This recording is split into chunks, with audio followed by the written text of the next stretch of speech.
Hello everyone, welcome back to my hair studio.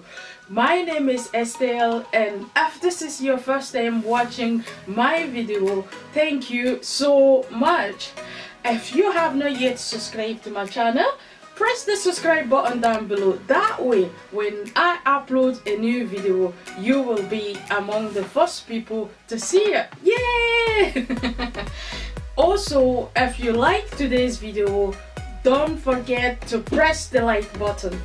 That lets me know that you like today's video, and it also let me know that you like the kind of videos I am uploading. So guys, I'm back this week with another video, and this time it's going to be all about this week's hair.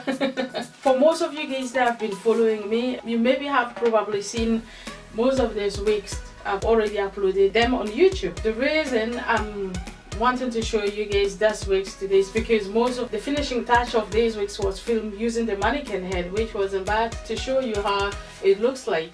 Now today I'm back. I want to try them on for you guys to see how it looks like when it comes to wear it on a live model. There we go. I've got up to 4 wigs, and they are all different style, different colors. I will be trying them on so you guys will see how it looks like. If you haven't seen the videos of this that I've already uploaded on YouTube, I will put the link of all this video at the end of this video so that you can follow the link and see how it was done using the mannequin to show the finishing touch.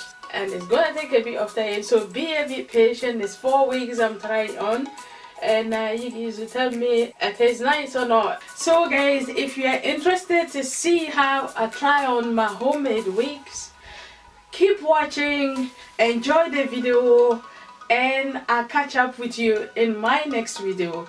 Bye bye.